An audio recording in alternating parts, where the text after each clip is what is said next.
Hi, kids. We got a weird one. I'm by myself, sitting in a room, theoretically talking to myself, but I'm not. There's other people on the phone, so Sam's calling in and Max is calling in, and it's not their fault for being lazy. It's my fault for getting sick. I got 2.5 years in, I finally caught the COVID, so I'm part of the IT crowd now, right? I guess. I don't know. Anyway, almostagreement@gmail.com, Facebook, Twitter, YouTube. Go to our website, almostagreement.com. While you're there, check out the Voter Guide 22. I do still have Amanda Collins coming in tomorrow remotely to do a show, so that'll be the first of the state races. And I'll keep working on getting some other people in as I get less sick. Favorite podcast writer, YouTube, go to those places, give us a follow, a friend, a like, a share, all those kind of things. Tell your friends about us. We're going to keep doing what we're doing.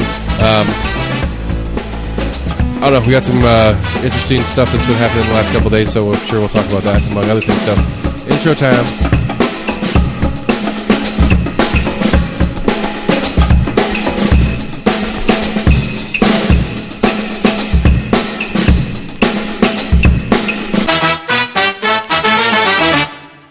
What up, fellers?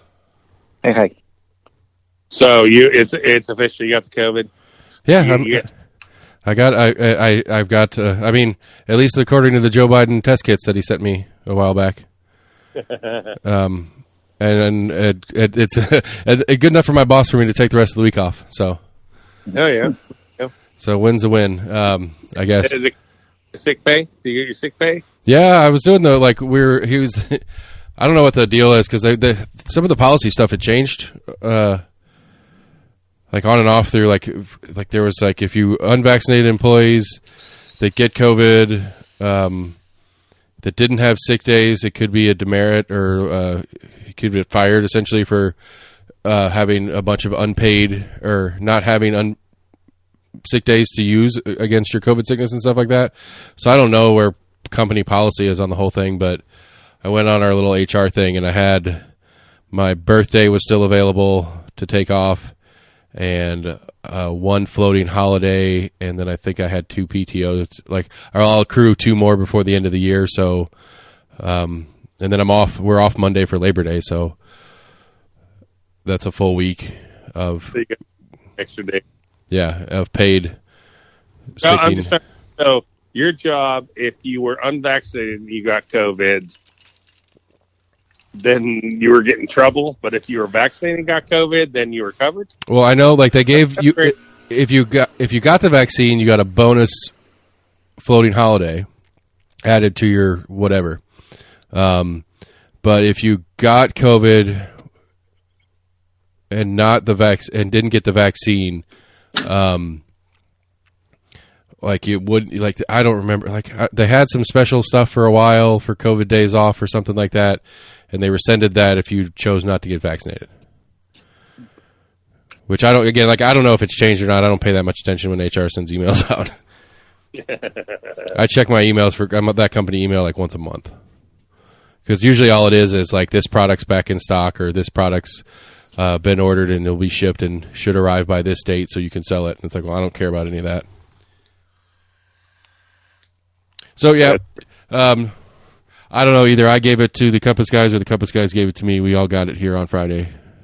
It seems like during the recording of their episode Friday. Which, I don't know, I'm assuming it came home with the kids or something like that. I got it from school or I don't know, like I'm surprised if assuming this is the first time I got it, I'm very surprised it's the first time I got it. Because... Well, you sound pretty good for having COVID. Yesterday, I was feeling a little rough. Like it's just like a decent hangover. And like Sunday, I just didn't do much. I just lazed around all day, but it was Sunday. I mean, I wasn't paying attention, but I don't know. The missus says I was a little delirious, so I might have been running a fever on Sunday and just not paying attention because I was lazing around the house. But yesterday I was feeling pretty rough, and then one of the Compass guys texted me. He was like, "Hey man, I just tested positive for COVID." I was like, "Oh shit!" And then the other one, like 15 minutes later, was like, "Hey, me too." I was like, "Well, I guess I probably should test myself," and so I did. And here we are. But yeah, I mean, it's the first time I've been sick in like 5 years. Period. like of any like significant. Like I don't other than hangovers. I don't know that I've been like had a cold that was enough to notice in like 5 years, and I don't know that this was that much worse than those. This is bullshit. I got vaccinated. I got it twice. That's bullshit. Well, Fauci's quitting, so you don't have to worry about it. We'll get somebody else in there that'll lie to us. I'm telling you, in 10 years, all this shit's going to come out. No, it's not. We're all going to be brain dead from the vaccine by then. All right, Sam. I'm sorry. Sam. Don't hang up. Stick with us. We're being ridiculous. Okay. I mean, I don't know. I don't want to rehash the whole vaccine debate. I really don't. I don't think anybody's changing any minds at this point. I think it's unfortunate. I think it's to me the number one problem with the whole conversation about the pandemic and all that stuff is I think it's unfortunate how little trust we have in our institutions that there's so much debate. You know what I want to see? I want to see the current lady that's the press secretary, how she would have been during this whole COVID thing. Because that lady, that shit crazy. I haven't seen much of her, so I cannot comment. Well, you know, the old girl that went at CNN or whatever she's at now, what was her name? Pulaski. Yeah.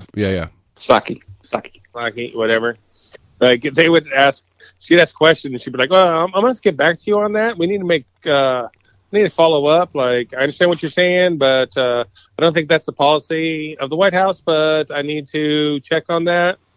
And this new girl is just like, it's like me on this show, just saying whatever the fuck I want. Like, it's like, oh no, this is how shit is. And like, there's so many times, and I'm like, dude, like she's Joe Biden. She's Joe Biden as a press secretary. I don't get it. I really don't. I mean, I didn't want to go like that. My goal was not to be like this hardcore right off the bat, but I mean, that's literally the press secretary for the president of the United States that's literally a propagandist. That's their job. It's an official title. Yeah, but like their job is to publicly sell the agenda of the president of the United States. That's what their job is. I agree. So she's doing she's doing the right job then. I get, yeah. I mean, I guess the White House didn't want accuracy later. They wanted an answer, right or wrong, now. That's what they wanted the press secretary to do. That's why the old one was, I'll have to check on that for you because I don't know the answer. Which I think is an appropriate issue. That should be the most appropriate and common answer. I don't know what the president's thinking on this particular thing. He hasn't told me. Yeah, she used to say shit like that all the time. I mean, I don't know. That's what I would think would be a normal thing. But, yeah, I don't know. Like, I'm enjoying the idea of having the rest of the week off of work and taking care of some stuff around the house and trying to get some paperwork and other things cleaned up and things that I can do at home. But there's a lot of stuff going on that I need to be out and about doing. I don't like doing these. I prefer to be in person on these, obviously. And then like I said, I got Amanda Collins, who's running for 89, I think, tomorrow, and she was supposed to come in, and I was really excited because it's my first interview in a while, and now I got to do it on Zoom. I saw TikTok, which was kind of strange, and it was local politics, which you'd love. I don't know who. It was a white lady and a black dude, and they're talking about vote no on amendment whatever, the right to work. Yeah. Those two people. I'm sure you know their names. I don't know. I mean, Hubert Smith would be my guess for the dude, possibly. Yeah. Older black guy. Yeah. Yeah. He does a CTV show, I think, which I learned that we can't do. The other lady was the lady that you've mentioned 100 times. Gloria? Yes. Yeah. Yeah, I'll get her on before Election Day, too. She's usually pretty easy about it. They had both of them talking about it, but it was so awkward. And, like, you know. What do you mean awkward? Like, how awkward? Like, they were just sitting at a table, and it was very, very scripted. Oh. What do you mean? I don't know. When you said how, what do you mean? Like it felt like a commercial more than it felt like two people talking about a topic. Is that what you mean? Exactly. Okay, that's why it was awkward. Yeah, it was like script. I mean, it was scripted. It was like, so most people would think that voting for a right to work bill sounds like a good thing, and then like she would stop talking. He was like, but this bill is saying this. We already have stuff in the thing. We need to not change the amendment. Like, it was, I don't know. It was awkward. You tell her that. Okay. Their little thing was awkward. It on that other competitor show that you did, you sounded terrible. On that other competitor show, TikTok? Well, it's the Hubert Smith show. I mean, that's what he does. He did a bunch of the different county candidates too. That's like his show. Oh, that's his like podcast thing or whatever. Yeah, he does like a little interview show, not dissimilar to mine, I guess. I haven't seen a full episode of it, but I've seen where, like, a couple of the candidates that I've had, and you know, I follow most of the candidates on Facebook and stuff, and they post, "Oh, I did the Hubert show," and I follow him as well. Okay, so I pulled it up. I thought he was political. I thought he was a political guy too. I mean, like as much as I am, he's not a. I think he may. I have to look it up, but I think he may have had some status in either the state or the local Democratic Party. But I don't think he's been an elected official previously. But he might have been. I could be wrong on that. Well, I mean, from the show, it sounded like two political figures trying to push an agenda rather than a political figure on a guy who has a podcast about politics. Gotcha. Does that make sense? Yeah. According to his Facebook page, he has no workplaces and no college education because he didn't fill all that in. But, I mean, I don't know. Like his friends list is a bunch of the predominant Democrats that we know from around town. That being said, he's friends with Randy Pace too. So,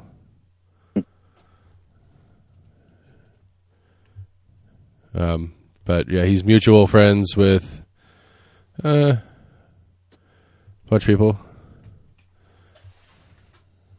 Christine, if he's friends with, yeah, it's a pretty diverse group now that I'm looking at it. A lot of my friends on Facebook from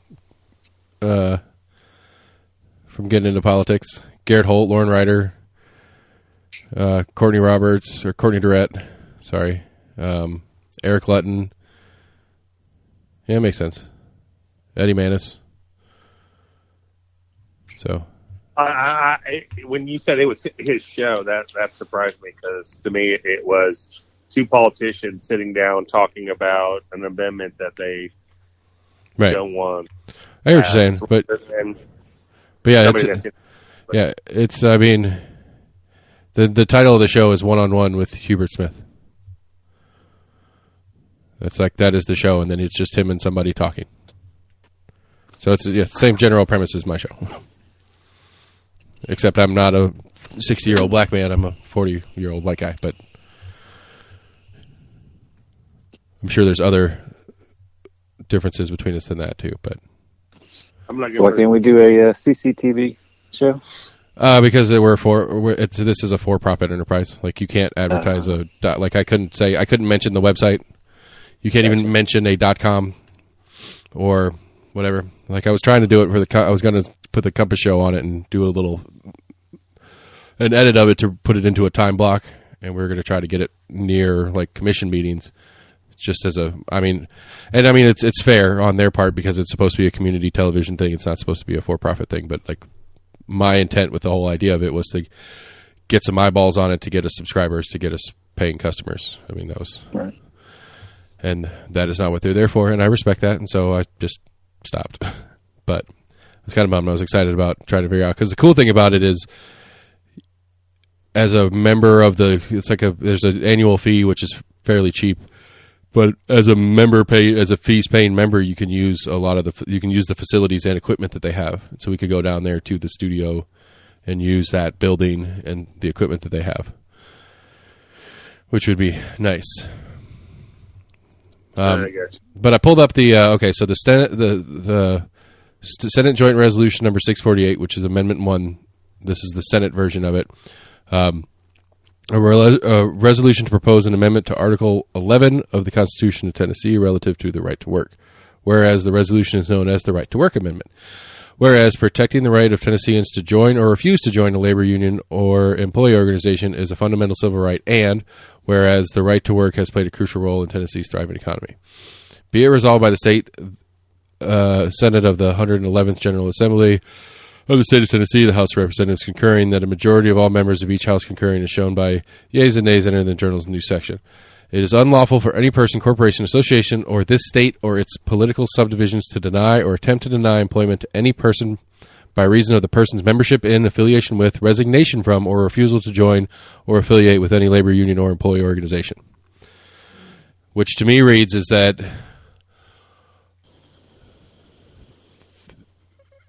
they're trying to make it so that a yes is going to mean that that becomes a true statement. Okay.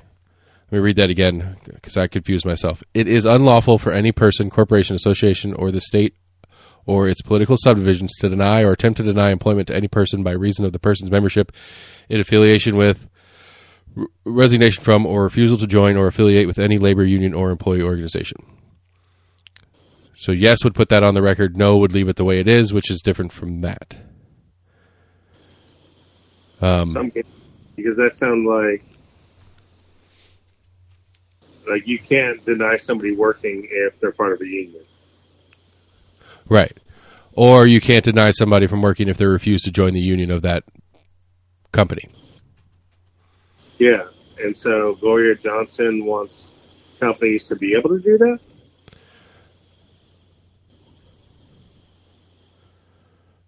Right. I think essentially the idea is that by allowing a potential employee to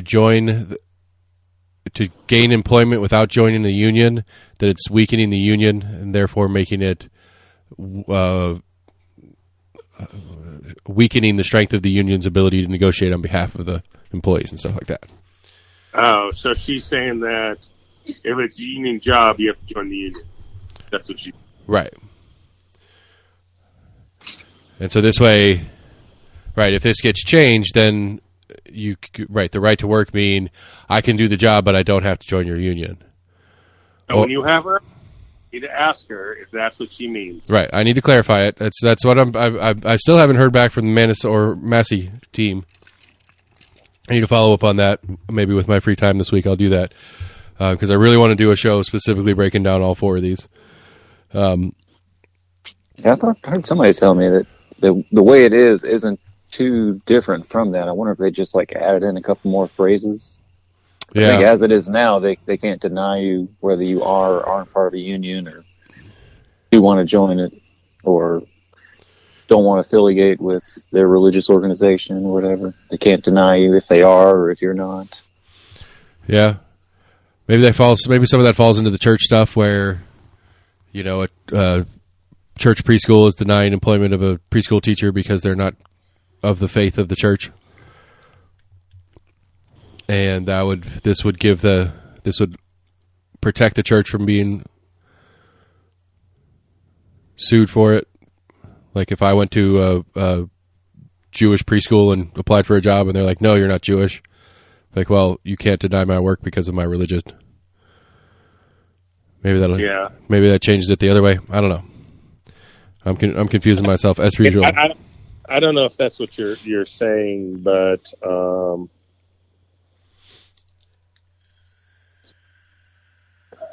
was trying to put it in a more controversial situation that wouldn't make sense. Or I don't know. I think about that. Go on. Sorry. No, that's fine. We were just exploring that topic because I'm very curious to try to understand it. I think it's important that we do. I think the number one thing that I know now at least is that it's a yes or no question. All four of them will be yes or no questions. Yes is to a change. No is to leaving it the way it is.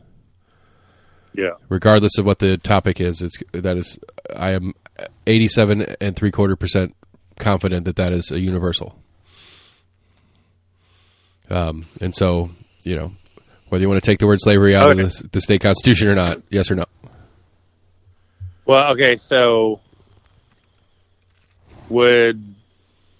let's say it was the gay and lesbian activists union or whatever, and I go apply for a job, and they're like, do you believe in same-sex marriage? You're like, no. And they're like, well, you're working for a company that supports gay and lesbian rights, and you're like, yeah, I don't believe in gay and lesbian rights. They shouldn't have to hire you for that. I mean, I agree. I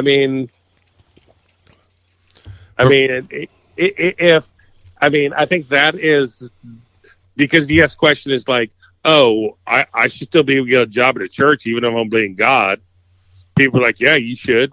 But if you put it the other way and say, I don't believe in gay rights, and I should still be able to be employed by an organization that believes in gay rights. People are like, personally, I don't. I shouldn't have to hire you. You know what I mean? Like if it's all what you're comfortable with on what people would. I don't know. I'd push back a little bit in that I wouldn't think it's fair to deny anybody work just because they don't.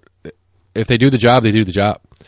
Just because they don't agree with the premise of the job or whatever. It's the same argument I was making with these school board members who were okay with the idea of vouchers or whatever. And it was a big election issue. Well, if you vote for Will Edwards and you're voting for vouchers, it's like, well, no, you're not, because he can't do anything about it. While he personally doesn't mind vouchers as a system, that has nothing to do with him on school board.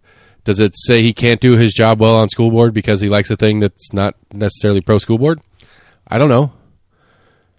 I could see how it would bring concern, but to say that he's incapable of doing the job because of it, I think is a stretch. I mean, I believe I would be perfectly capable of doing a good job as a salesperson in a dispensary in Colorado, but I can't smoke weed. Like, I get sick.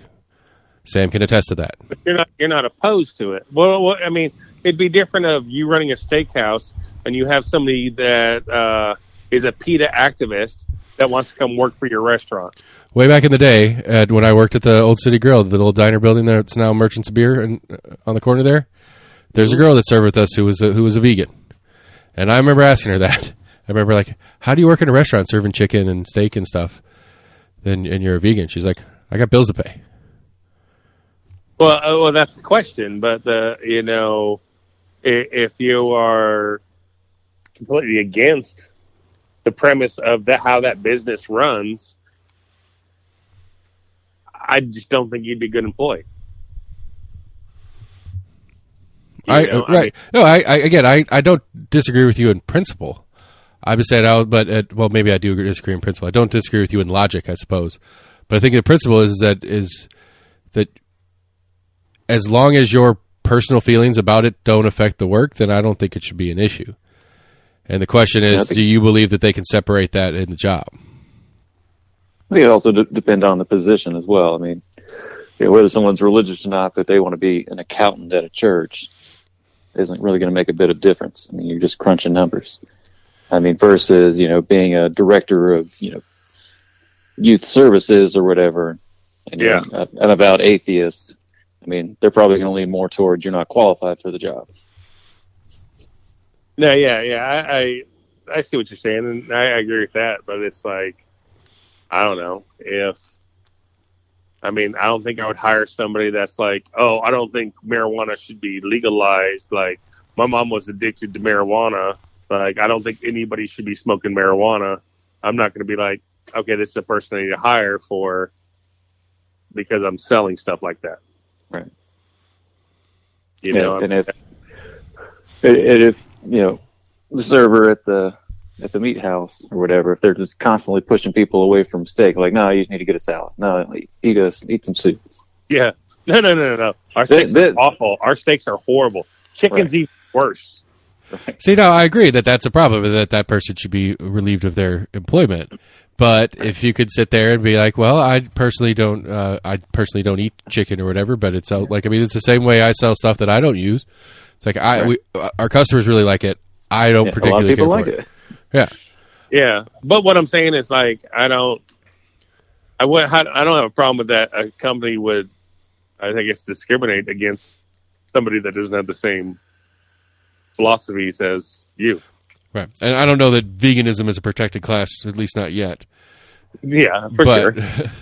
But no, I mean, I think it's close. It's close. I think it's a complicated. I think it's a complicated one, and I think Sam hit it on the head. I think it really depends on the specifics of the job inside the company or something like that. Mm-hmm. But I don't know. I think it's a little bit of assumptive of the individual, that people can't compartmentalize in that way. I think a lot of people can compartmentalize if they're well trained on it. I mean, most people, unless they're just super hard up for a job, aren't going to go work for a business that they don't agree with anyway. Right. You would hope so. Like, yeah. Yeah, right. I mean, yeah, unless it's some special psyop shit where they're going in there to ruin it, and then you don't want them as an employee anyway. Like they're going in there to try to get you in trouble. Say again? Undercover employee, instead of undercover boss. Yeah. Undercover employee. Which, what's that? What's the,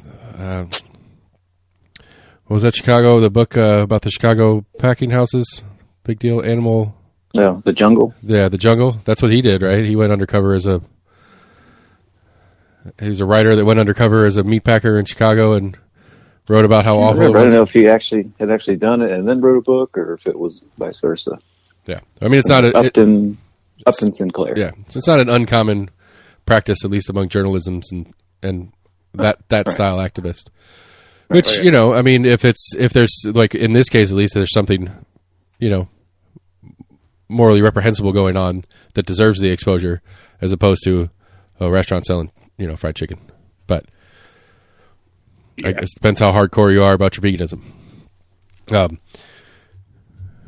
But let's see what else happened this week. That last week we talked about it a little bit, but we didn't get to see it. But city council meeting, that shit got hot. Did you follow? Did you guys hear anything about that? Nope. No, I think you had it up, and I started reading some of it because I remember reading some little part about, I think it was Dacia, maybe? There was somebody that was wanting to speak, and then apparently the mayor came on and was like, well, we need to let other people speak. Yes, Amelia. I didn't really get to talk about Amelia. Sorry, that's it, yeah. Yeah, and so it got Parker, yeah.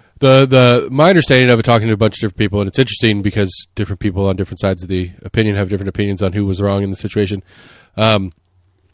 Essentially, Amelia was making a point that there's 10,000 moving parts here, and there's no way there's going to be good understanding of this in the time period that they're getting to use on it or whatever. And so she kind of went out of her way to not do her homework and then make a spectacle of it at the meeting. And so Lauren Ryder specifically, but a couple other people, including the mayor, who had gone prepared and had talked to Stephanie Welch and a couple other people as far as some of the common questions on what does this change, how does this affect, kind of things, were getting frustrated with the idea that Amelia was taking very long, monologues every time she got the mic, and it was literally like, well, I don't know, I didn't have time to ask this question, so I'm asking this question now. And so I thought part of it was in the previous meeting they didn't have enough time to ask and answer questions. Well, I mean, that's kind of Amelia's MO across the board, is with the bigger items, the stadium project being the biggest one, at least of current history or whatever, is we need more time to figure this out. And it's like, okay, but how much more time?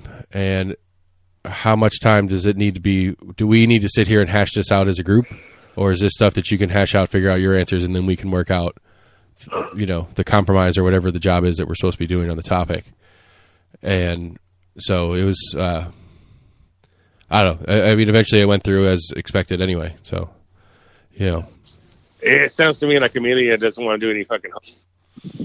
Well, I think she just like she is a lone voice on council. Like her perspective is she's not a Democrat, she's not a Republican.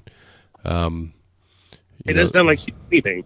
She just wants to go to city council. And no, she has what she needs to do. She has agenda items that she wants that are not in line with anybody else, like the homelessness issue and affordable housing and some of the police issues, which I think I'll agree with her at least on a lot of that one.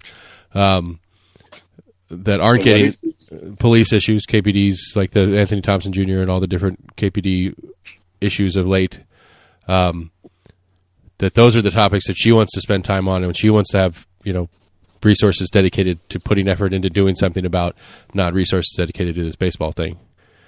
And so when she considers it to be like a flippant waste of money or whatever, she's going to make a spectacle out of how ridiculous it is. And to a lot of people, she comes off as the ridiculous one instead of being the one showing how ridiculous things are. Yeah, I gotcha. And then that's her game, and that's the way she operates. And I don't think it's a bad. It's not a successful tactic, obviously. None of because she was part of the city council movement kind of thing, and so none of her sub party, for lack of a better word, that was up in the election last summer came in. So it's obviously not an overwhelming voice of the city voters, at least, that they want this style of city council. But it's not that nobody thinks like her. She's just completely out in left field as far as the rest of council goes. Yeah, I gotcha. And so it got pretty testy. And then the tree thing at the park, which I did learn something new about the tree park mess. It's potentially part of this is going to change the name of the park, which I think that's a bummer. The Cradle of Country Music Park. I have no idea what you're talking about. We talked about this last week. I know we did. No. There it was back there. You talked about it on one of your other 14 podcasts. Yes, absolutely, but I'm pretty sure we talked about it on this one too. Back in the Rogero administration, they commissioned an art piece from this guy in Brooklyn. It's a $1.2 million project, Cradle of Country Music Park. It's at Summit and Gay Street, over there in the front of the O.P. Jenkins furniture and stuff like that. Summit. Oh, yeah. I know what you're talking about. Yeah, that park. What about it? We talked about that park, but... right, and there's this project has been in the works for like 8 years now, and it was supposed to be done in like 2020, and it got pushed off because of the pandemic and whatnot. So the art piece is done. It's in a warehouse somewhere in New York, and they're supposed to build the stand for it, and they reconfigure the park a little bit. And part of that reconfiguring is they're going to cut down like 5 mature oak trees, and a bunch of arborists around town are pissed off about losing 5 mature oak trees downtown. I remember that. I'm on track. I remember that whole conversation. Okay. And then what else?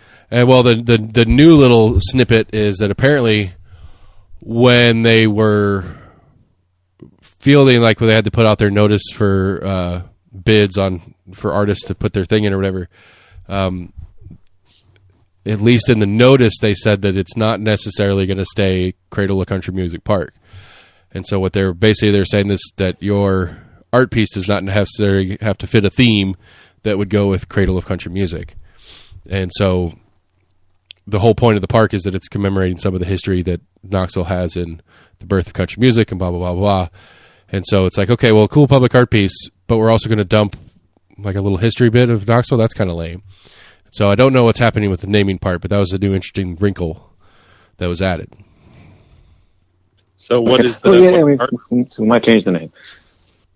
Say again? I said, all right. Go ahead, Max. I said, what's the art piece? I don't know. It's some weird, wavy something. We don't know what it looks like. Apparently the same guy's got to work Does it have something to do with country music? No. Like they intentionally didn't want that as when they were bidding the piece, because they didn't want it to be guitars and banjos. I believe that was a quote from Ruggiero. But she's a fucking idiot. If you ever have her on your show, you need to tell her I said that. All right. Like, why would you have a park named, something about country music, but not have the art piece that we spent $1.2 million on that doesn't depict country music? Because basically, the general idea is that they're not necessarily keeping that part of the park.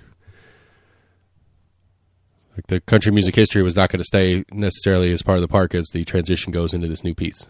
It'll just be a park with a cool art piece in it. Isn't there a treble clef? Yeah, sculpture in that park too. Okay. Yeah, I don't know if that's coming out or if that's staying. I don't know exactly what the story is with that. I don't know what like I said, we don't know what the actual art piece looks like. Scott from Compass they broke the story, or at least on back in 98, I think is what he said. 98, 2018. They got a sketch, I guess, that was from the artist about approximately what it might look like ish, but that was it. And I don't know if the city knows what it looks like either. Like, I don't know if anybody actually knows what it looks like except the artist. So does the mayor know that black people do like country music also? And that putting country music history park in is not a racist thing against black people? I don't know that she would need to know that, and I don't know if that is or is not part of Ruggiero's decision in doing that.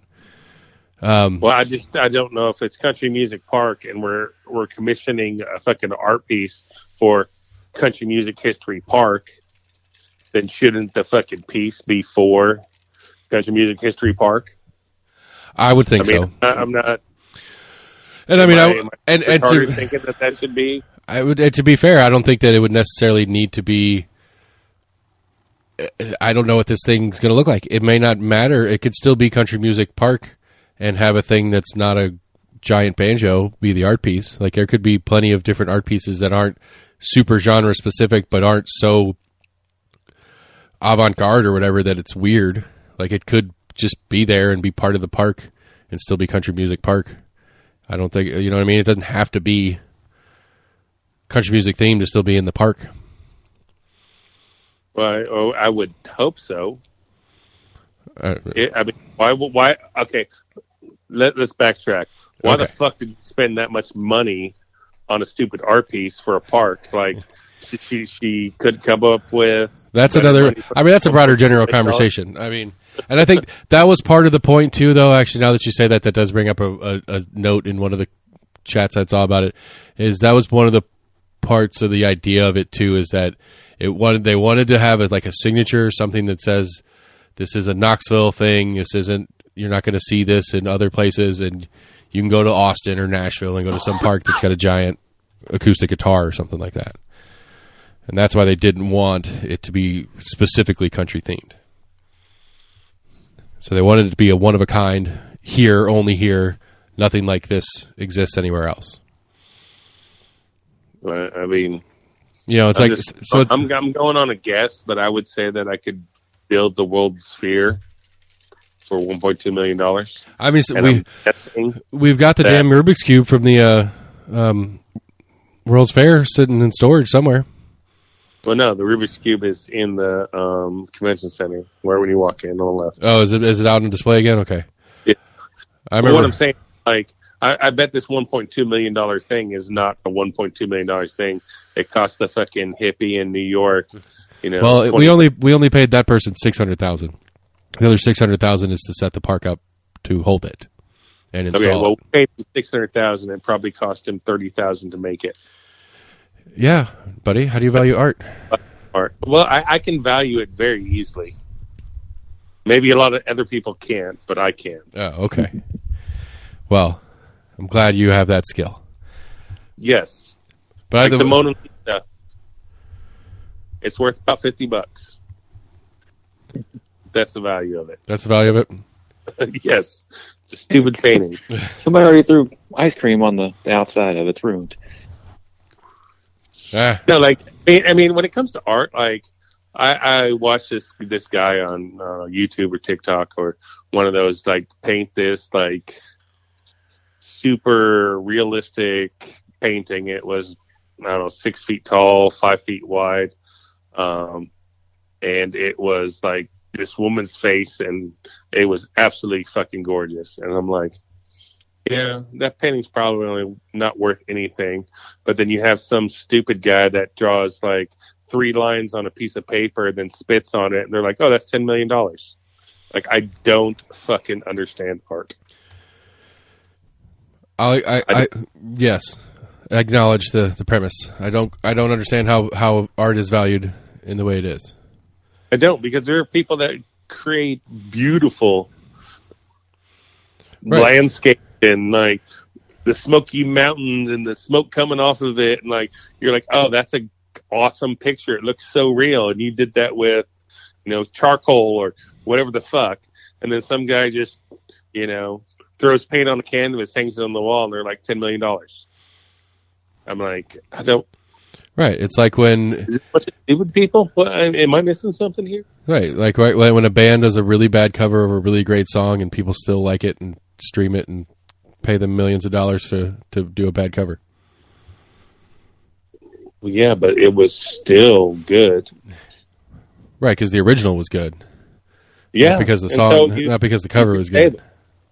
So, like, if someone painted the Mona Lisa and it was not as good, you'd be like, oh, it's not as good as the original Mona Lisa, but it's still like kind of a cool painting. Yeah, I joked about the Mona Lisa, but I'm talking about the people that fucking throw paint on a canvas, and like a 4-year-old could do that exact same artwork. Right, Jackson Pollock's, or their fucking name is something that now that art piece is worth millions of dollars. Right, and it gets even better when they're dead. Yeah. I get it. You should kill them for that. I get it. I get that. It's quite confusing to me when you're watching some like art auction, and it's like this little like postage stamp size drawing. It's like, what? Yeah, I mean, there are some really cool pieces of art, and then there's not cool pieces of art. I mean, we saw art this week. So my wife surprised me.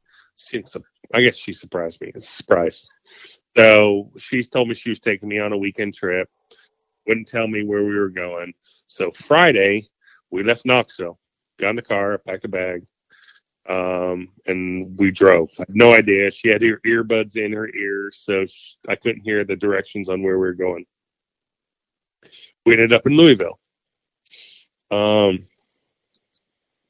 She didn't know how to book a hotel. The thing that she planned for us, she paid her friend cash to book it for us, so I wouldn't see it like on a bank statement or anything like that.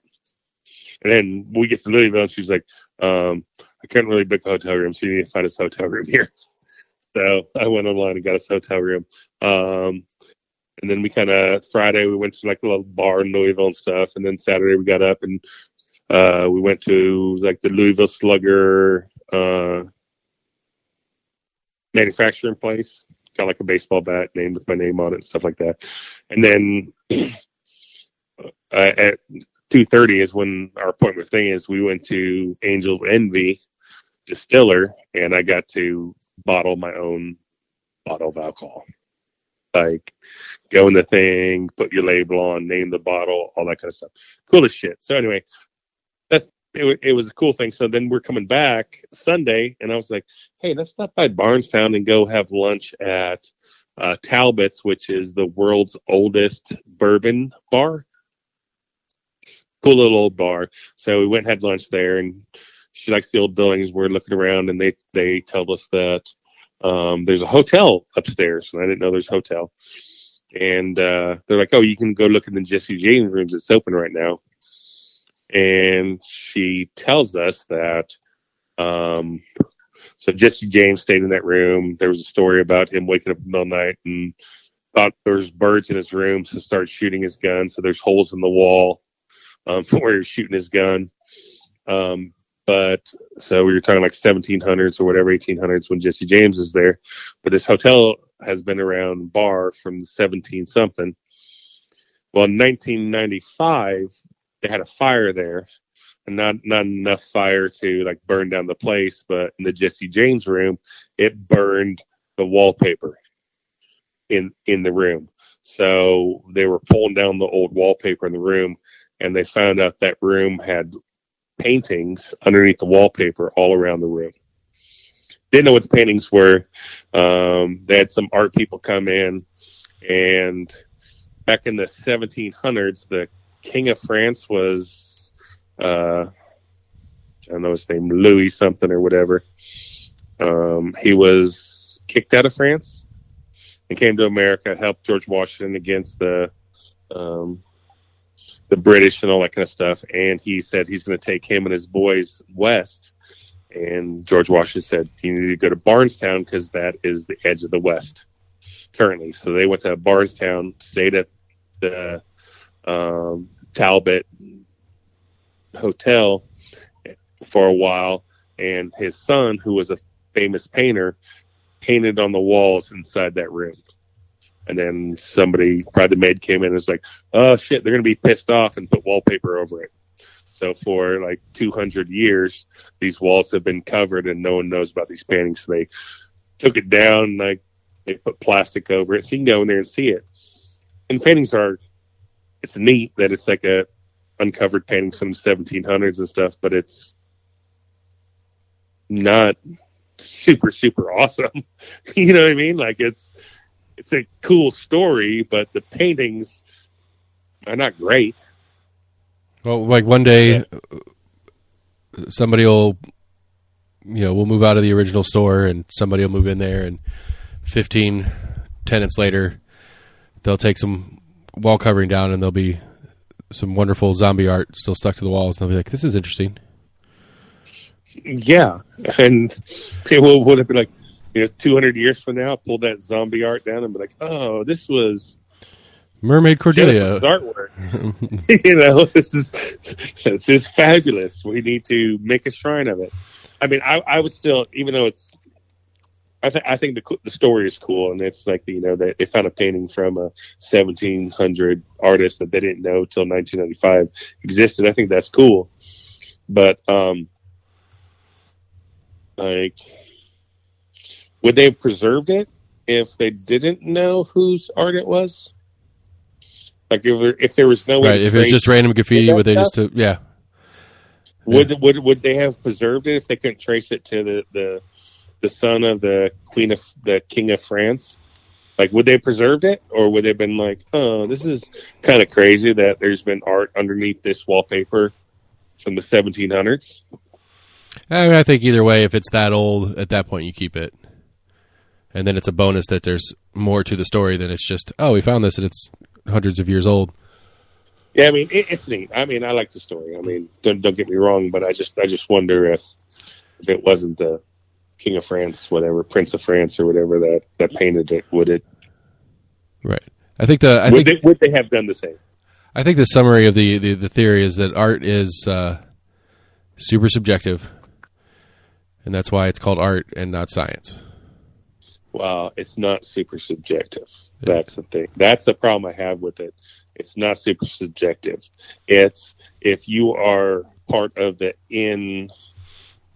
art people and you say that is worth something, then it's worth something. Sure. Which is why the art world is fraught with fraud. Yeah, like people buy art because they're told it's worth something. Right. But it's also apparently a really good way to like launder money and some other different stuff that they. Yeah. And that's what I'm saying. It's like, and to hide assets. Nobody's buying $1 million picture and going, I think that's worth $1 million. I'm going to buy it. They pay $1 million for that painting because somebody else told them it's worth $1 million. Right. And I can hold on to it for a while and sell it for 1.2 in a couple of years. Exactly. But it's not, the person that buys it does not think it's worth that much. Right. Or that's the problem I have with fucking art. Or it's $1 million that I printed on my HP in cash that I bought this $1 million piece of art with, and then I could sell it to somebody else for $800,000. Now I have $800,000 in clean money. Yeah, don't even get me into what's the new digital thing? What's that? NFTs. NFTs. Yeah. It's weird. I mean, it is literally, that is as fiat, I guess, if I'm using the word correctly, as it gets. It's a perceived value, and that's it. Yeah, and it's like Bitcoin. Right. I don't know shit either. I mean, Bitcoin has a built-in scarcity, which changes it a little bit, but it's still a fiat in the sense that it's a perception only. It's a perception in comparison to other currency, usually the U.S. dollar, and it's worth, one of these is worth X number of those, and then the scarcity is what it brings it up and down in value. I think I can have 100 of these today, and I can sell them for more than I bought them for in a year. But it's just like, I mean, that's the stock market too. That's the whole. I mean, that is Wall Street in a nutshell. Yeah, because I mean, you need to get somebody on the show that that can explain why currency changes. Like, why is the U.S. dollar worth this versus the pound versus the rand versus the peso? Like, I don't understand how that changes. I mean, I know a couple of them, but not. I couldn't do an in-depth breakdown. I mean, for the U.S.'s sake, one of the biggest problems we have is we print more and more and more all the time, and that the lack of scarcity decreases value. That's just a given. I mean, if I'm at the international airport and I take my $1 bill and change that into pesos, and that it might be 17 pesos today, it might be 24 pesos next week. What causes that change? Right. I have no clue. I mean, I would assume it's relations of different monetary policies of different nations, and there's a lot going on there for sure. Like, I don't understand it. Like, I know it changes. I know you can make money off of, buying foreign currency and holding it and waiting for it to go up and down like you do in the stock market. I mean, just think about it. Think about it like right now in the massive inflation that we've been going through, right? So inflation is just the devaluation of the dollar over time, right? So if that inflation is a domestic issue, it's something significantly specific to the United States, that it's not a international issue, which this is a mixed bag of both that we're going through right now. But if this was just a domestic issue from some policy issue, like the Fed changed rates and all the different shit that goes on like that, and that is what is causing inflation inside the United States, well, if a stable peso is on the other side, then as time changes, the exchange rate is going to change, because the peso is staying stable against itself and its own trade value within its own nation, but the value of the dollar is dropping at the same time. Yeah, does that make sense? I understand everything you just said, but it doesn't make sense. Okay. Well, I'm just saying, if I understand the words that are coming out of your mouth. Okay, I'm just saying if the peso is stable and it's not changing over time, so 1 peso buys 1 pack of chiclets, right? That's a fair value over there, but a U.S. dime buys a pack of chiclets, but the value of the dollar drops over time to a nickel, then your exchange rate goes down in the same way. Because it's not necessary that the Mexican financial system is moving in the same pace and direction as we are. Because you could have Mexico could pull in a bunch of its cash reserves and burn it, and then the value of the peso goes up against the value of the dollar dropping, and so it would go even faster. When you're talking about inflation, you're talking about a slow-moving thing over time. I'm talking, I will get to Mexico and it's 17 pesos a dollar, and a week later it's 24 pesos a dollar. Or I get there and it's 24 pesos a dollar, and I leave and it's 17 pesos a dollar. Like, in a week, it changed 30%. I mean, like, I don't understand how it. Like, I understand what you're saying. Is that, a gallon of milk in the United States costs $3, and a gallon of milk in Mexico costs 100 pesos, and tomorrow a gallon of milk in the United States costs $4, but it's still 100 pesos in Mexico. So now there's a difference in the exchange rate because peso is worth more in Mexico than the peso in Mexico stayed the same, but the gallon of milk in the United States went up.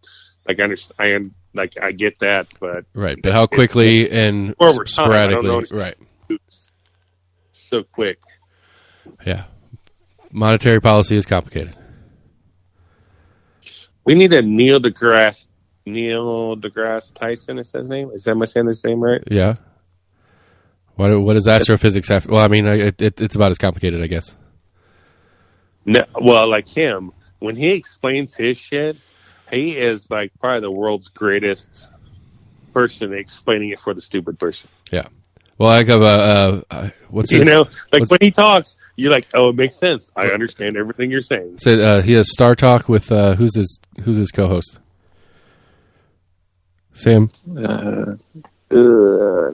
I want to say LeVar Burton, but I know that's wrong. I'm blanking on his name. But I caught one of his videos the other day about tides, like ocean tides or whatever. It's not that the tide is rising and lowering; it's that the Earth is rotating into the higher or lower water.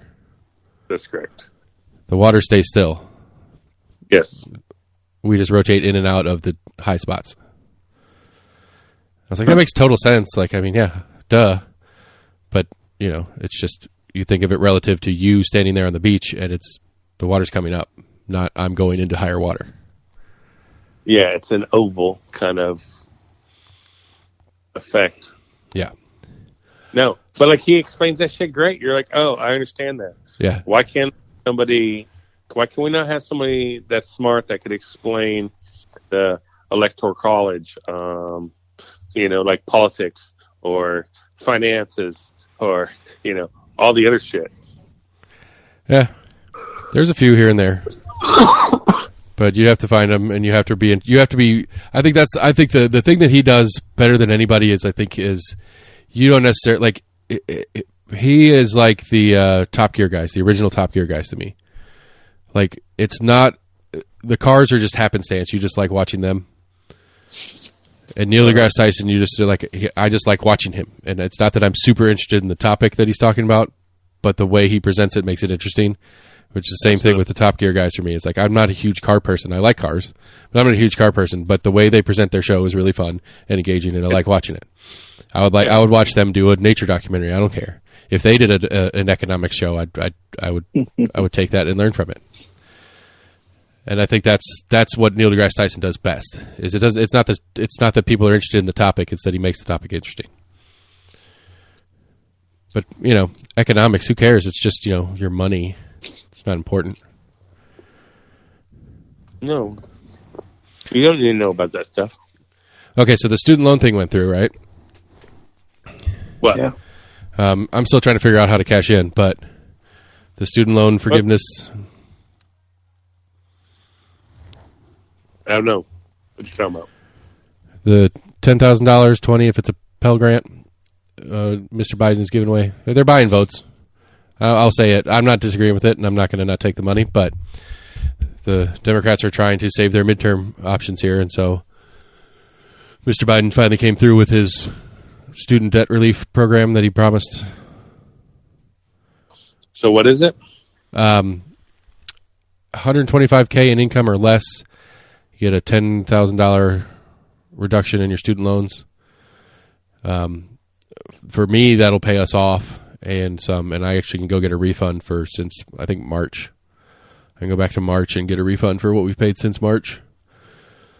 Okay. And I don't know. It's a big. There's a bunch of many arguments about it. I posted in the group that I was confused on some of the arguments going on because people are comparing it to the PPP loans, and they keep going out and say finding I haven't seen this particularly, but I just know that I remember seeing it back in the day.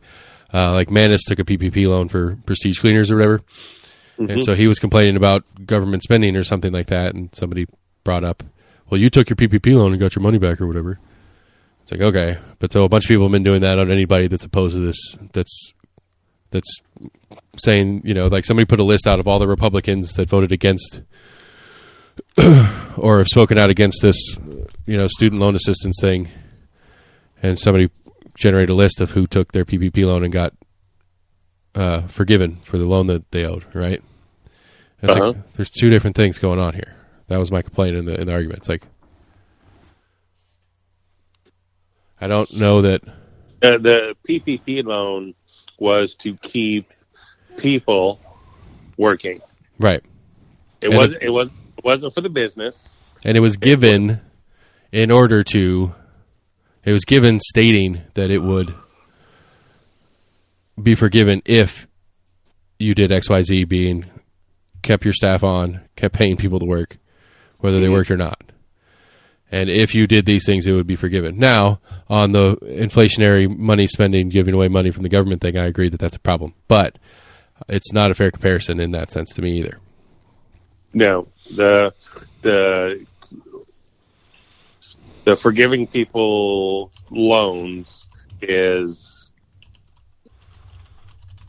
basically like you punish the people that were financially responsible to send themselves or their kids through college without taking out loans, and you're rewarding the people that took out a shit ton of student debt and forgive them. So all the people that were financially responsible with their college are suffering because they're not going to go back and go, well, last year you paid off your student loans.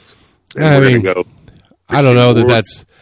I don't think that that's. I get where you're coming from with that. I don't really think that that's a top issue to me. The issue to me is this doesn't solve anything. It'll help a handful of people. Sure, a couple million. I think 34 million. They estimate like 34 million. It'll pay off the remainder of what they have live. Me being one of those. But it's not. That's what I was thinking. I think most people are going to have, tens, if not hundreds of thousands of dollars in debt, to where this $10,000 isn't going to help most people that have, decent student debt. It's not going to be a huge help to anybody. I agree with you, Sam. Like the people that great, I owe 90, now I owe 80. Okay. But you're punishing the people that were like, I don't want to take on student debt. I'm going to work my butt off so I don't have student debt. Right.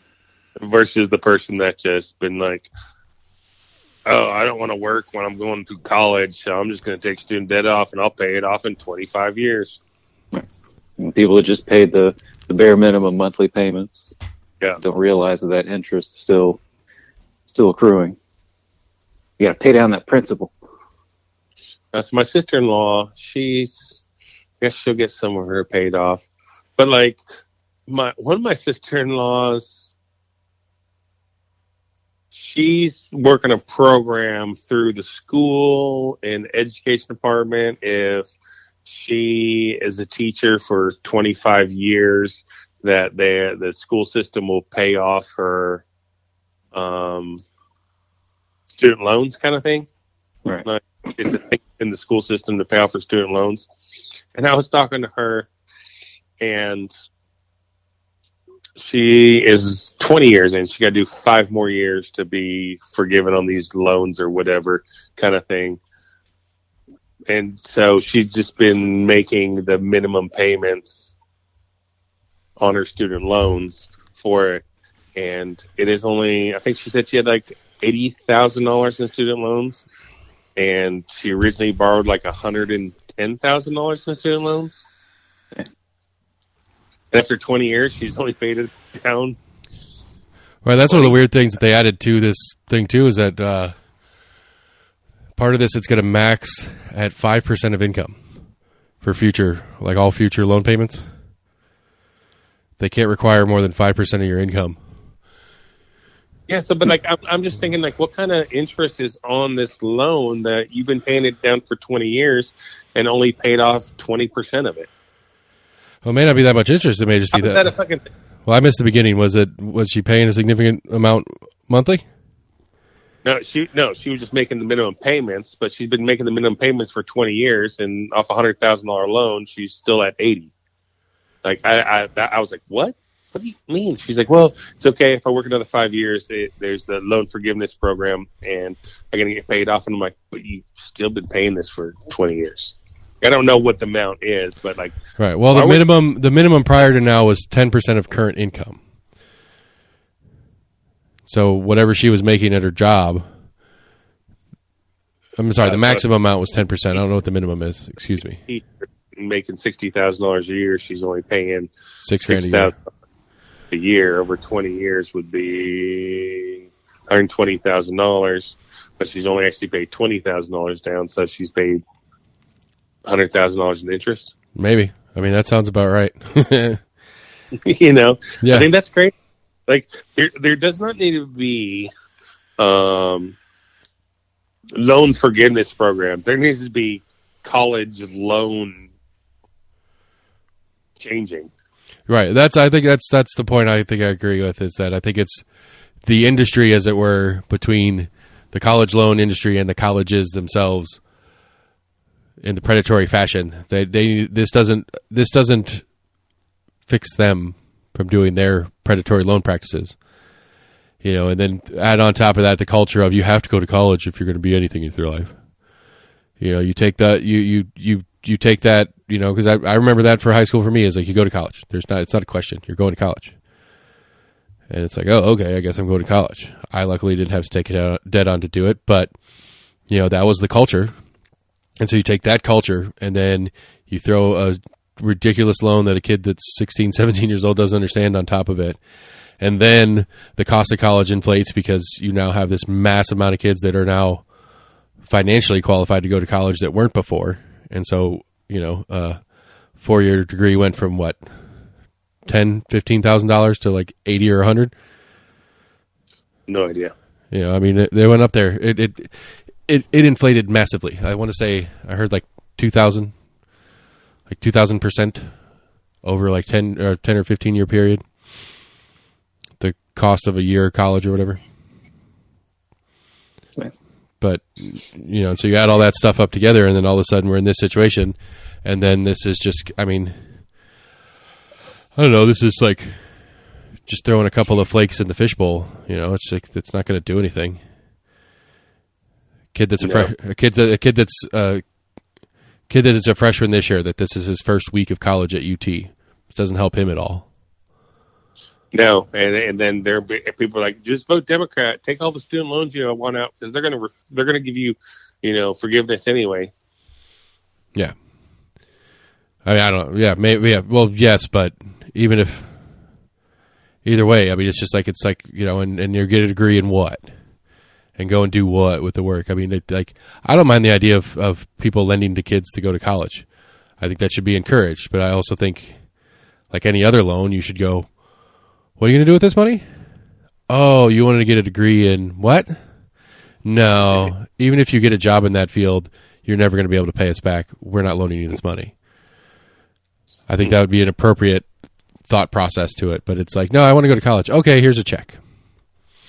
I'm going to go to college. They have a good bartending program. Yeah. I've never hired a bartender that went to bartending school. Oh, we're in Louisville. They had this karaoke bar, and you know, Jen sang a bunch of songs or whatever, and then this lady came up, was talking to Jen or whatever, and started talking. She's like, "Yeah, me and all my girlfriends, we all just graduated bartending school. We're out celebrating." And I just thought, you're a fucking idiot. Like, I mean, you're celebrating like you graduated nursing school or something. You know what I mean? Wow, you know how to make a slow gin fizz. Way to go. Good job. Can you open a beer? Yes. Bartender, win. I mean, are you sociable? Really, that's the only question that matters if you're hiring a bartender. Are you fun to talk to, and do you steal a lot? You're qualified then. Yeah, if you don't steal a lot, I can manage. Just don't steal a lot. Right. Just don't steal a ton, and we'll be okay. So, I don't know. I just think, I mean, but that's why I go back to the first page. This is a buying votes thing. Like, you know, this is going to get people excited and be like, look what the Democrats did for me. Let's vote for Democrats. It's like, well, they didn't really fix anything. And I say that fully intending on taking my cut when I figure out how to apply for it. Oh, absolutely. I'm not thinking bad of you for taking advantage of that. Like, Like the government's going to steal everything they can from you. If you have an opportunity to steal something from them, take it. Yeah, that's the plan. Probably get some tax. They'll probably count it as income or something stupid. I'll have to pay extra taxes. Probably pay everything I save back in taxes this year. It puts you in a high income bracket. So yeah. Yeah, sounds about right. Just have to keep churning out podcasts for no money and writing off all the expenses of doing this, and that'll help offset it. Like for you going, $10,000, I'll pay off how much student loan debt I had. And for you, it's like, oh, cool, that's a bonus. But also you weren't like, oh, my God, I have all this student loan debt because you had less than $10,000. Well, honestly, I was thinking earlier this year, I was like, we're getting down to a level where I'd rather just pay it off and not have to think about it anymore. But It's been a constant conversation in the Zeitgeist. It's like, I'm not paying this off yet. Why would I pay this off? I might not have to pay it off at all.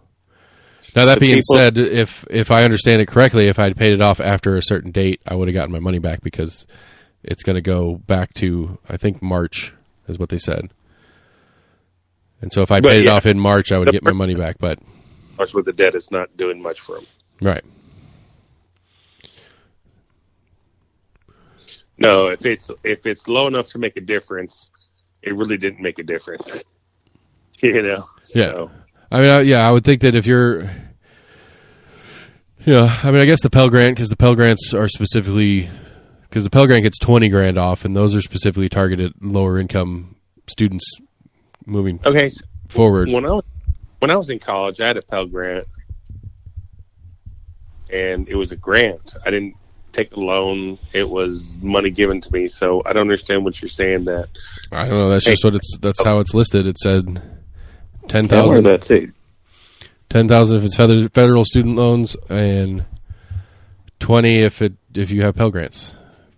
Maybe it's 20 off of your total student loans if Pell Grants were part of your funding, because if you qualified for Pell Grants, you're in some certain special level.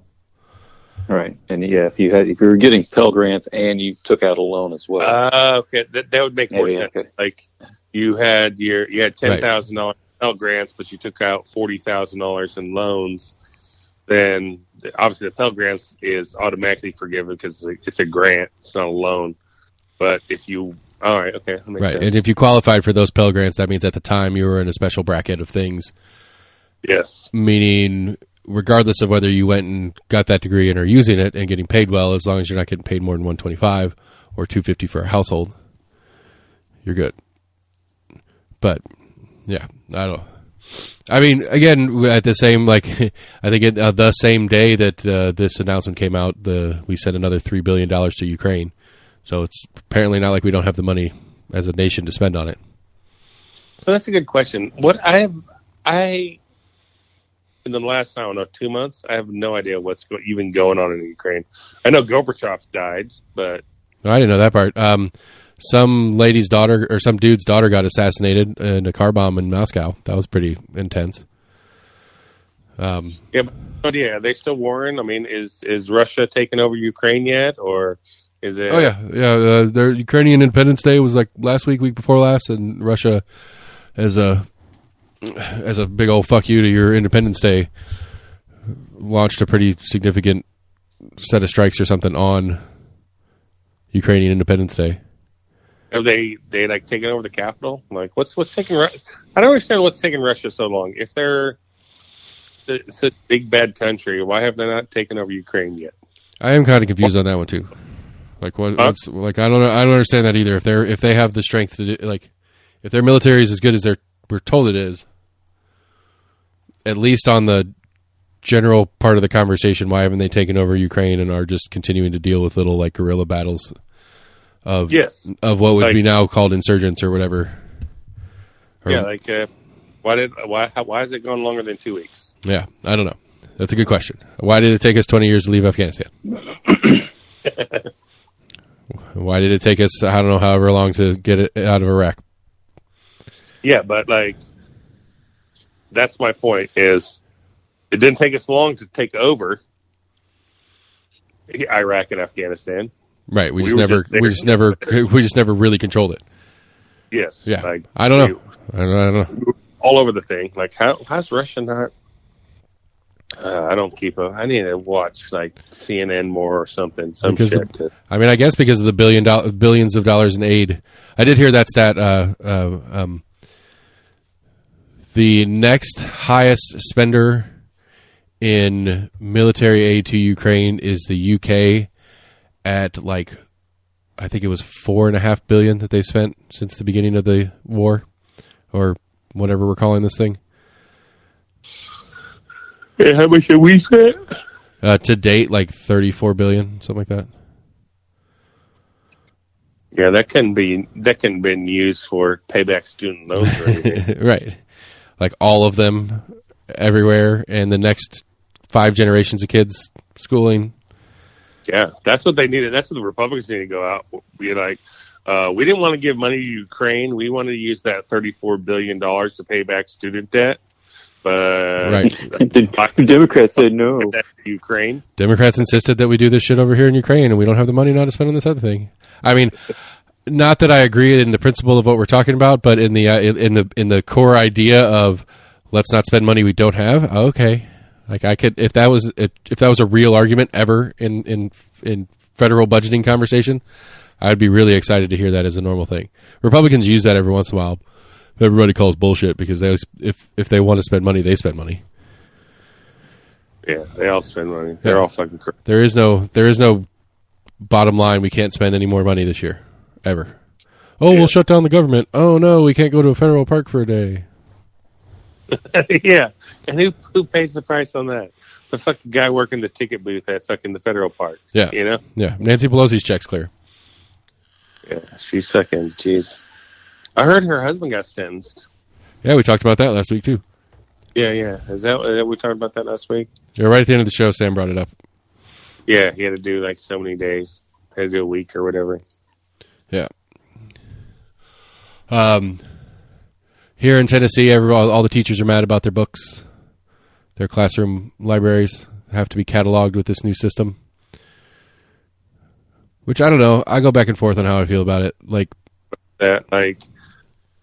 all the libraries are only allowed to have what? No, it's the state rule, I don't know if it's a law or however exactly it's worded, is that any book that's available to students in the school has to be on an online catalog that is available to the parents so they can see what's there. So that I could go on to like Rocky Hill's website or something. I don't know exactly how to access it, but I can go on to Rocky Hill's website and see every book that they have in the library because they've done that already. But Governor Lee's office put out some guidance like last week and says, well, this includes books in the classrooms. And a lot of teachers will collect books, whether it's donations from parents and students over time, or they'll go to the bookstore and just pick up random books when they see them at like McKay's for cheap or whatever. And they'll have their little reader's corner, and they'll have a bunch of books in the corner. And during quiet time, if a kid wants to go grab a book off that shelf, he can read it. Well, as the rule goes, that needs to be on the list so that I, as a parent, can go, I want to know what my kid has access to. Which I don't know if I disagree with that in the premise. I mean, it doesn't sound terrible to me. Am I off base? That teachers need to say what's in their classroom. Yeah, it's, you know, I mean, it shouldn't be like a super hardship. And I understand for like the initiation of this new program that it's a lot of books to catalog from the start. But once it's in the system and every time you bring a new book, you just add it to the thing. And you know, I don't think that it's a bad thing on the surface. Do you think that your child's curriculum should be online, that you see everything the teacher talks about on a daily basis? Everything they talk about? Yeah. Everything they talk about in the classroom on a daily basis needs to be on a website where you can see what they're saying. I don't know. That seems a little bit... I mean, I think the general curriculum, sure. I think that this is the general idea of the lesson plan. This is what we're teaching. This is why we're teaching this particular topic, or something like that. I think that's, you know, but to have like to get everything that's about in the classroom that day on a website. I mean, if like, what are we going to have I mean, sure, let's put them all on YouTube channels, and then we just don't have to send our kids to school. No, what I'm saying is, what books are in the school, the teacher can be more damaging to that child, what they say to those kids on a daily basis, than anything those kids read in a book that's going to be damaging to those children. Okay. So we have to trust these teachers to teach our children and be responsible human beings. And if we have that trust in them, then we have to have that trust in them. Whatever books in the classroom those kids are going to read are okay. I mean, so, I follow that.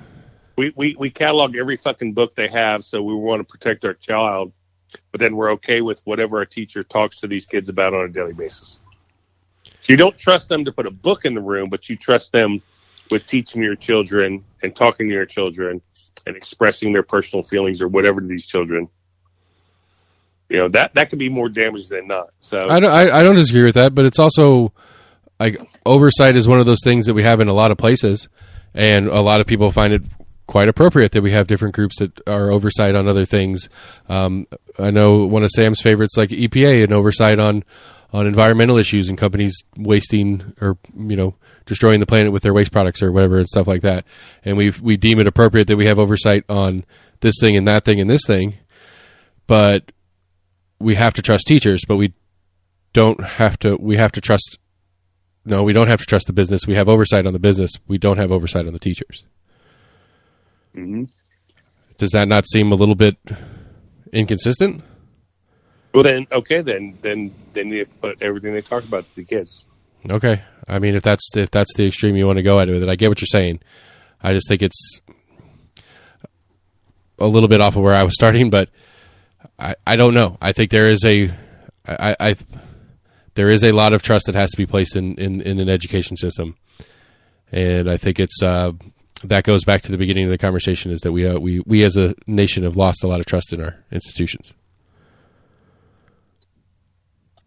Yeah, I mean, so what do you mean? Books that are available to the children, or the books that are in the room?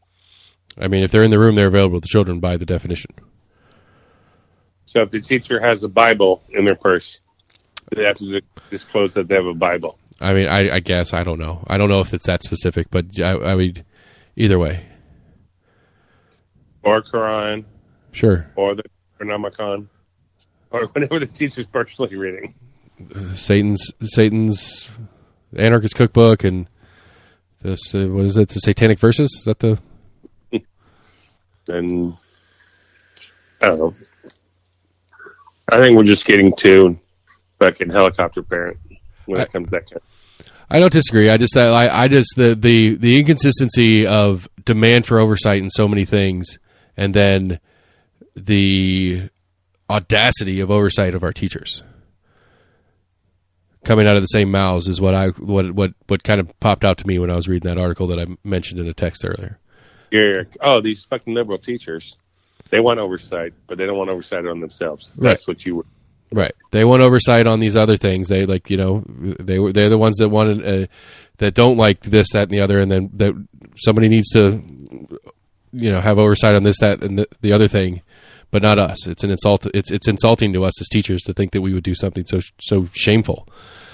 Mm-hmm. That you want us to do this because you don't trust us. It's like, well, you don't trust other people, and you want oversight on them. Why is which I think, to me, that's one of the universals that I come back to, and why I'm trying to distance myself from the term libertarian, but why I still kind of lean that direction, is the idea, and I think a lot of people are guilty of it, and I probably do it myself too, to some extent, the idea of, I know what's right for you, but you don't know what's right for me. Instead of just saying, I know what's right for me, I don't know what's right for you. In general, on all things, is where I get, that's where that thing about people, and I think it's a normality, I think that's a normal thing of people, is that my point of view instructs me that I know what I'm doing with my life. And that same point of view has informed me in a way that I think I know what to do with your life and how you should deal with your things. And that's philosophically where I cannot cross that line where I could say you should or shouldn't, because I don't have the point of view and I don't have the worldview that you have. And I don't think it's fair for me to assume that I know anything about how you would and wouldn't do on a certain thing. And so, again, going back to the course, I don't care what books teachers have in the classroom. I mean, that's fine. They can have as many books as they want. I just think it's the consistency thing that I'm talking about that I think is just ridiculous. In that you're going to complain about this even though you're going to ask for oversight on other people.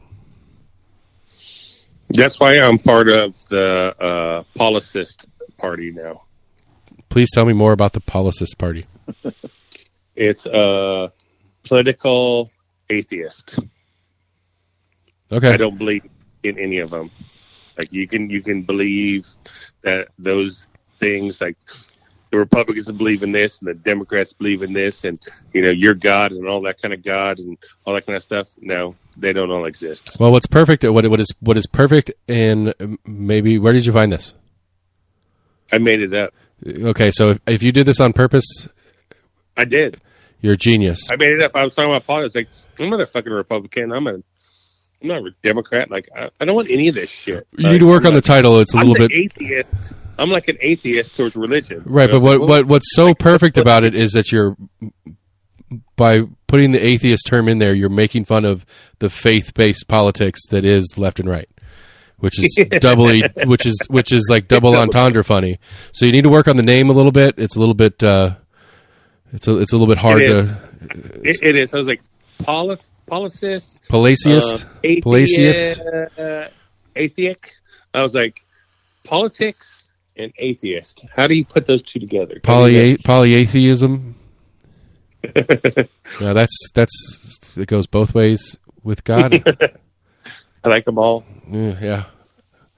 But because I think that's. I mean, but I think they're like it goes into a lot of things right now. But there is this blind faith, especially on the right now. But both sides do it too. The left does it too. But especially on the right now with Trump, who is the least properly conservative Republican maybe in history, is now the definition of Republican.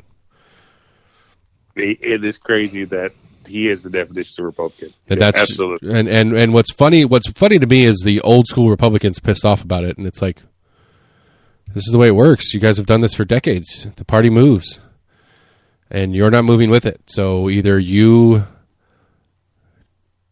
don't have the force to bring the party back to what you consider reality, or you need to leave the party. But nothing's worse than leaving the party, because that means you're on the other team, and you can't do that. Yeah, I mean, they move. It moves, but then they also want to be like, remember, we're the party that's freed slavery. Right. It's like, yeah, it's changed a lot since then. Speaking of freeing slaves, the Lincoln dinner's coming up, and they've got Lauren Boebert. Is anybody familiar with who Miss Lauren Boebert is? No. You should be, Max. She's from your home state. She's a freshman representative from Colorado. Rifle, Colorado, I believe is the town. Rifle. Yeah. Actually. And she and her husband owned a Second Amendment bar and grill where you were encouraged to carry both as staff and customer, which, whatever, it's just kind of a funny little thing. But apparently the township has revoked their liquor license. And so they've lost their business since she took office. She's a Marjorie Taylor Greene style new Republican. She's coming to Knoxville to speak at the Lincoln Day dinner here in a month or so. And many people are freaking out and or excited about it, depending. Like, Matt's really excited about it. Matt Shears thinks it's genius. Matt Shears, everybody, bingo board. Because it's to him, it's an illustration of how radical crazy the right is. And he thinks that's going to somehow get people to vote for his Democrats. Which I don't see as a reality. I mean, literally, there's 20% of the country that really cares about politics. Regularly, consistently, correct. Yes. Right. But those 20%, right? Those 20% are the ones that make things change, like abortion law and abortion law didn't change. Carry permits and whatever. Abortion law didn't change. So you're trying to spread that false thing. Roe versus Wade didn't change anything. All right. Tell me more. When they repealed Roe v. Wade, it did not change anything. I mean, what changed? It made abortions illegal in the United States? It made them illegal in Tennessee. As of a week ago. All Roe v. Wade was that said the government could not say what states chose to do about abortion rights. That's what it did. I mean, it's the same thing that people were bitching about marijuana, that the government's saying that you can't dictate what marijuana laws we have. You know? And then the states chose to fight that and still do dispensaries and stuff. But, you know, according to the federal law, Colorado and all these legalized recreational states are in violation of federal law. And so we're okay with saying that the federal law doesn't have anything to do. Federal policy shouldn't dictate what if somebody wants to smoke marijuana in the state. Right, and you're right. And maybe we go back a little bit, and the 20% that you're talking about is more like 10% that has the real effects on things like that. Because 10% of the Tennessee 10% of the Tennessee population put Lee and the supermajority Republicans in 2018, where they set this trigger law into effect if Roe v. Wade ever got overturned. Yeah, but I mean, basically, all the repealing of Roe v. Wade just said that states could decide what abortion laws are in their state. I agree. And you know, if you are pro-abortion and you're in a state that's not pro-abortion, leave that state. If you are a gun-toting fucking person and you're living in California and you're pissed off at the gun laws in California, leave fucking California. You know, there are plenty of states that can follow what you like and go live in that kind of state. And I don't necessarily disagree that is one of the unique coolnesses of America, and that is a thing that can be done. I just find it funny, and like I'm not saying that abortion should be illegal. That's not the stance I'm taking. I'm just saying that I think it's funny that we say the government should be the right to tell us this, but not the right to tell us that. And that's the only thing that happened with Roe v. Wade. They said, right, this isn't a federal issue. We don't have. It's not. Well, more specifically, is that it is not a. It does not fall under the civil rights as it pertains to the Constitution of the United States. Abortion is not a right guaranteed by the Constitution of the United States. That was the decision. I guess the other way, when Roe v. Wade was in effect, that the decision was that this is a civil right of American citizens, is that your bodily autonomy is a civil right, and the repeal says your bodily autonomy is not. Yeah, and that's all I'm saying. I mean, you can. Right, I get where you're going at, but the point being is that regardless of the policy and stuff like that, it's a very the core, the beginning of the that is the important part, is that the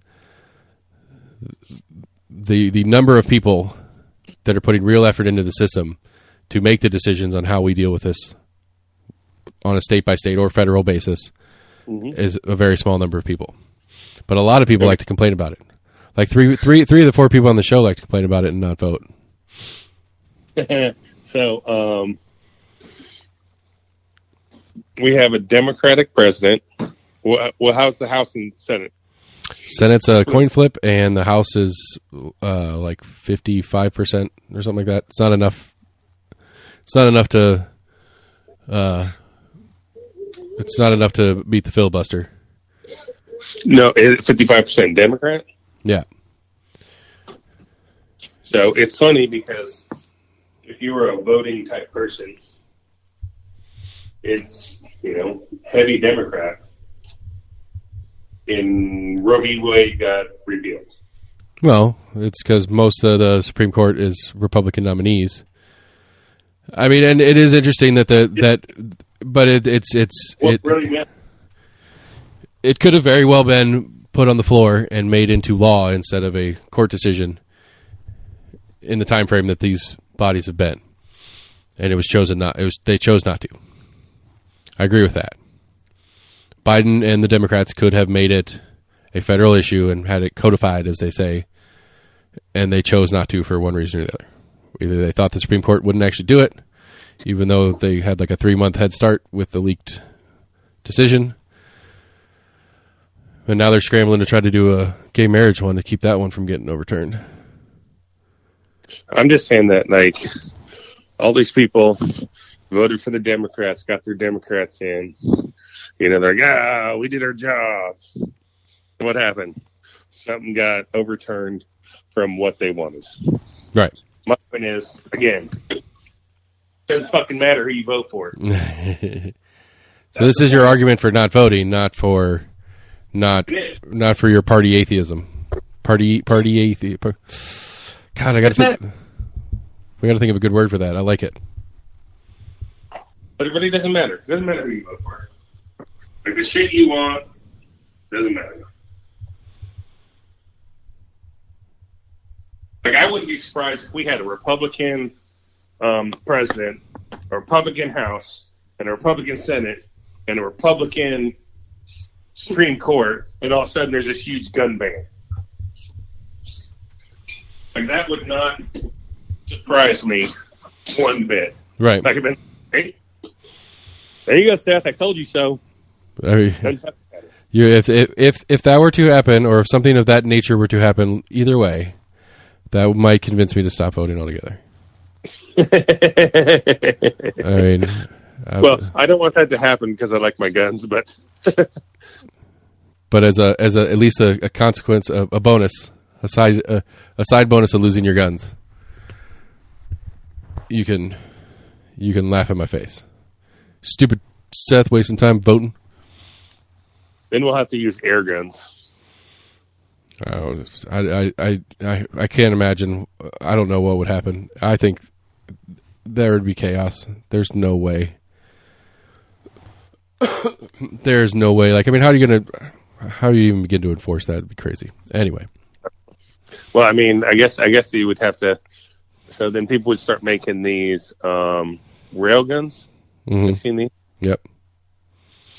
You know, it's magnets that shoot a fucking projectile, but like you can kill somebody easy with one of those. People start making those, and then, you know, there'd be a whole debate on what the definition of a gun is. Like, I'm not shooting anything. I'm just using a magnet to throw this little metal disc in the area.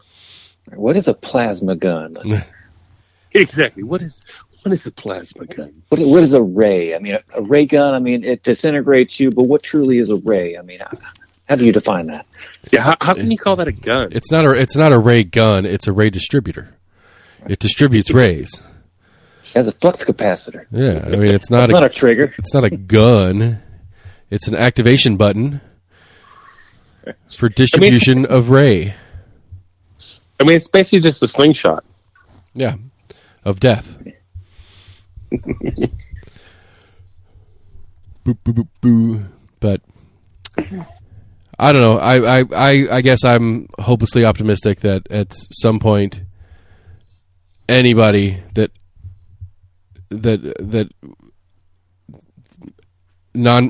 independence, true independence, or non-major parties start getting real play in action and force the left and right to come back to the middle a little bit, because we just keep going further left and right.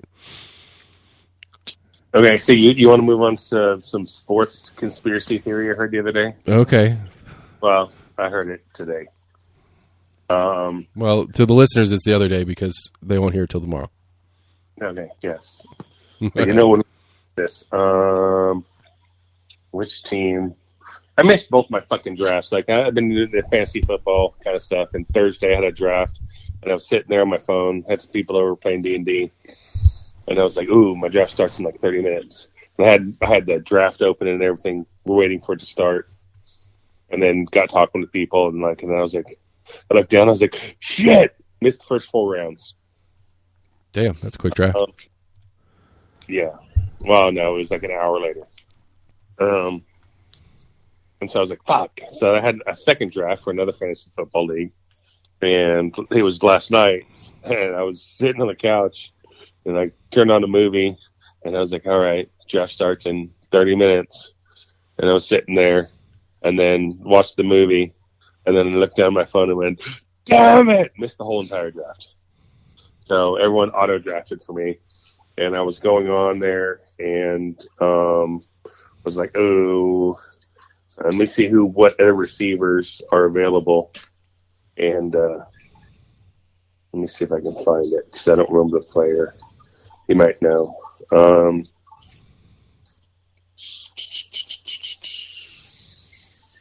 So last night I dropped a player and picked up a player, and I was hanging out with my tattoo artist today, and he was like, he's the commissioner of my league, and he's like, hey, you know the player you picked up last night got shot last night? Oh yeah, I did hear about that.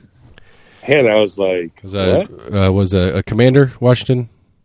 What, Commander Jones or... Yeah, running back or something like that. He's running back. And so my tattoo artist was like, he's like, you know how I am on conspiracy theories. And he was like, he just got the starting job. Was it running back or receiver? No, it was running back.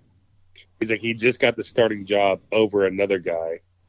And the guy that he beat out for the starting job didn't move to number 2. He moved to kick returner. And the next day, that guy gets shot. He's like, I'm not saying that kick returner had anything to do with it, but kind of sounds a little suspicious. He loses his job, and the other guy gets shot the next day, and they don't know who shot him. And I was like, I like that kind of conspiracy thing. Right. Shot a guy for a starting running back position. And job. Ruined some poor guy's fantasy draft. The only guy even picked on his team. He died too, right? It wasn't just he's not just like injured shot. No, he didn't die. They didn't? said he's gonna be out. He's gonna be out probably the whole year though. Damn, that's rough. Unless he died in the last 6 hours. I don't know. I'm not checked on it.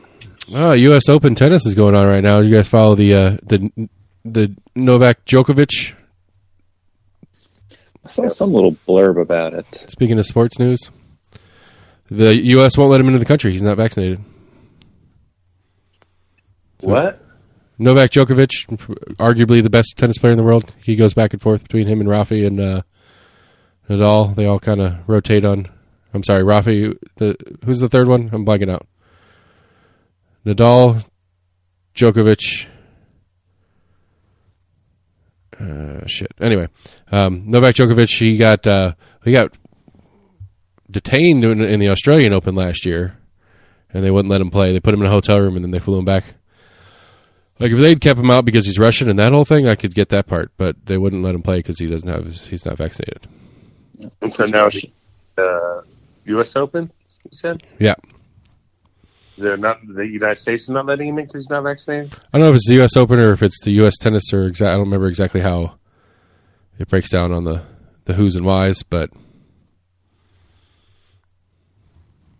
yes. Robinson Jr. is the guy that got shot. Bummer. See if I can find the headline on the ESPN here.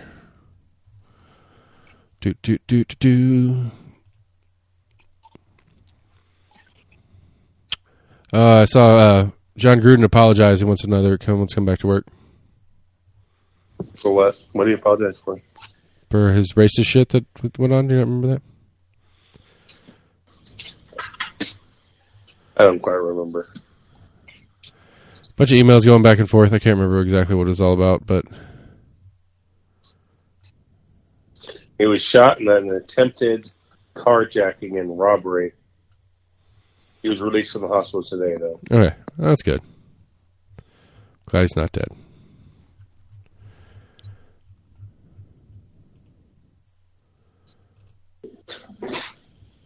Said he could play this season.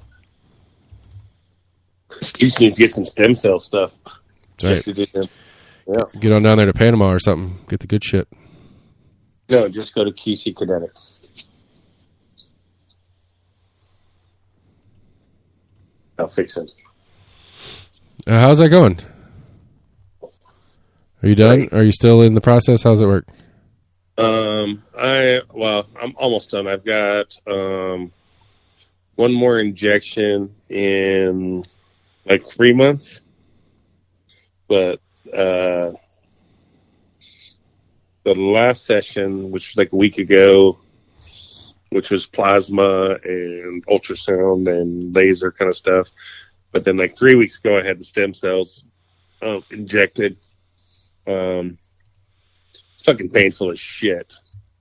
Like they numb me up with like shots and shit like that.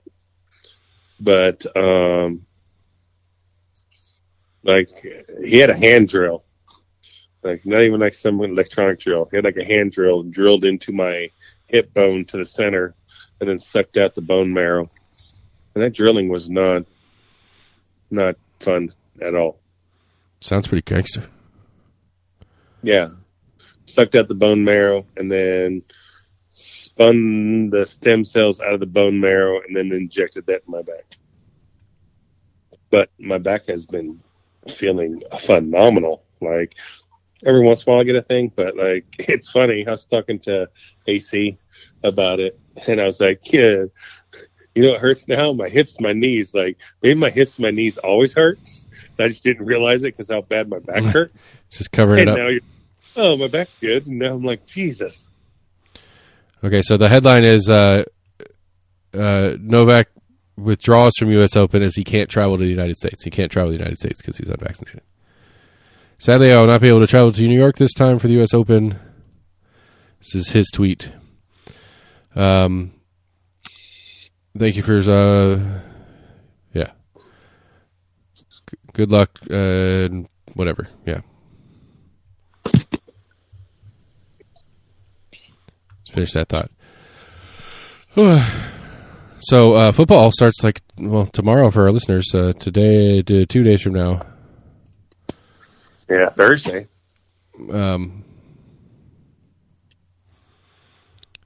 Yeah. You guys get numbers on your ball board? I have not got mine yet, no. What ball board? Am I on a ball board? Oh, the Super Board? Yeah, Tennessee 9, Ball State 3. Oh, nice. I can work with that. I've got Tennessee 0, Ball State 1. Ball State gets scored 21 points. I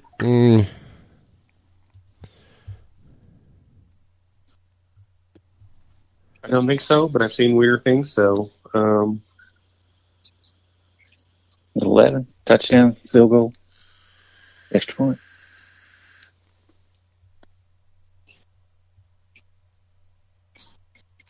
Yeah, 2-point conversion and a field goal. Like, I don't know if they're going to score 3 times on anything.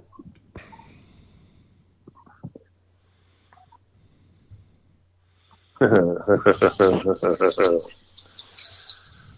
what else you got there, Seth? I don't know. I was just perusing through the Facebooks, trying to see what's new.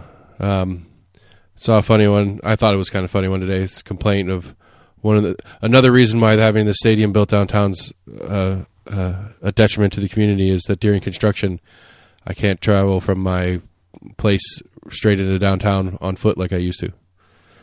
Like they have to detour around the construction site, and that means the whole project's a bad idea. What? Say that again? I don't know. Somebody was complaining that another reason why this stadium project is a bad idea is that during construction they close down this whole section, and I can't walk to the old city like I used to from wherever I'm coming from.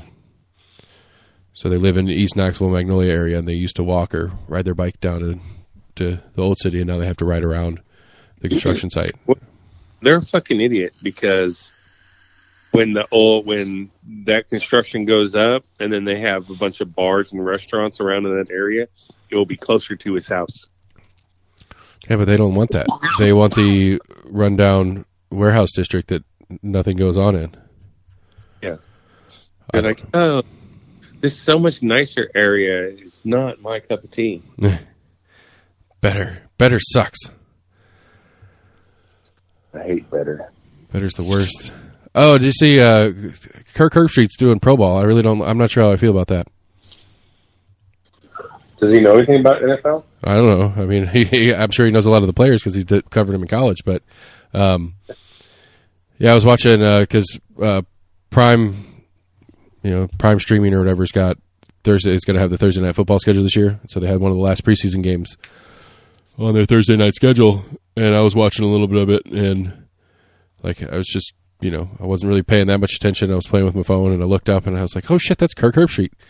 And they were talking about, yeah, we're looking forward to this season. We've got, all these cool games coming up, and I'm excited to be doing it. And I was like, this is weird. You're supposed to be on game day. And then not picking the game day game of the week because you're calling that game. Yeah. But I'm conflictedly excited the Packers play on Thursday night, the Thursday that we should be in the woods.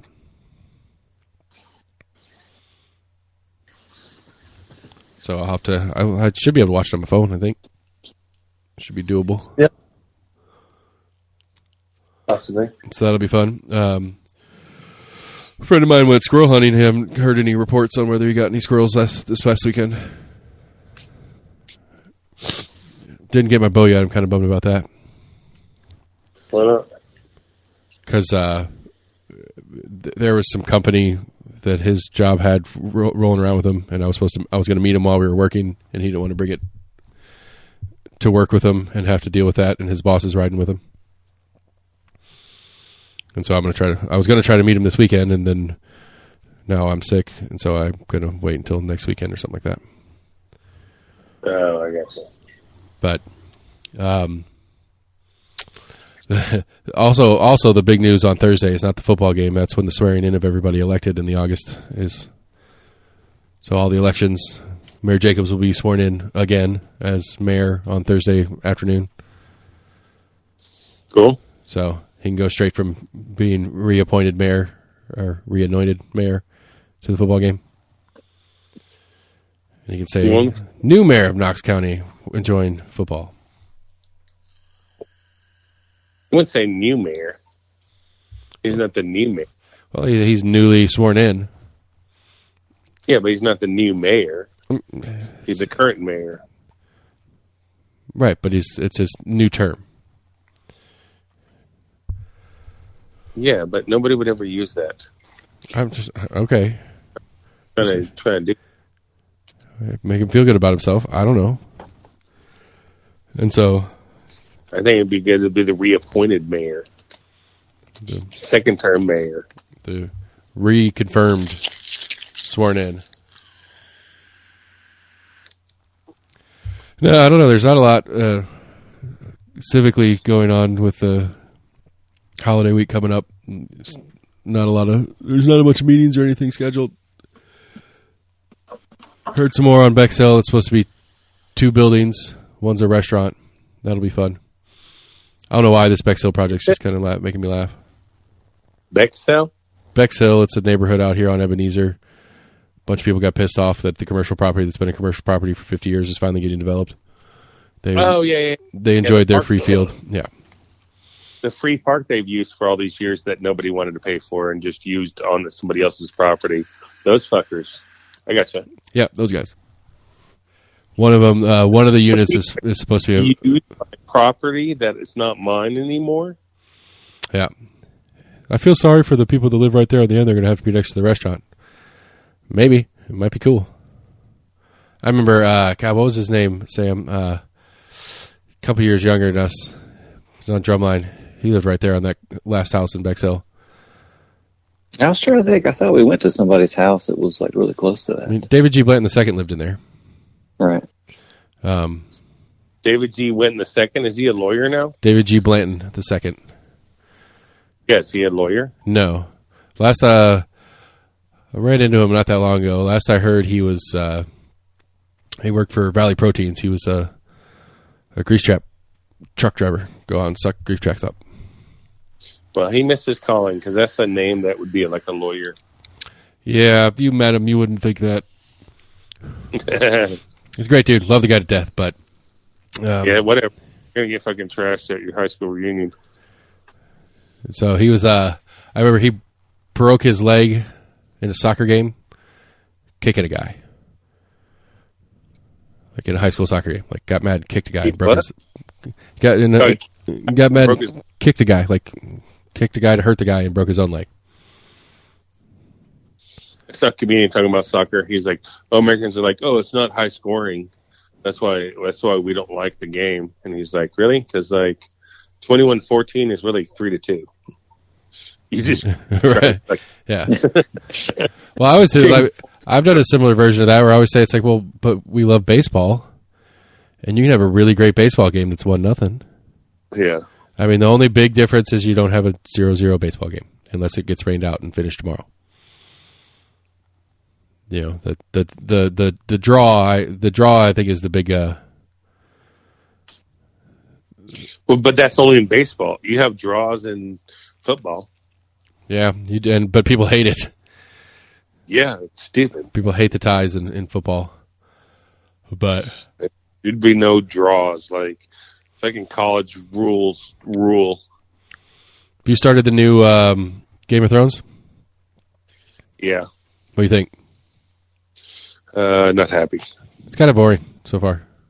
It's fucking real boring. Yeah. Like, I understand you got a lot of character building because we don't know these people and all that stuff.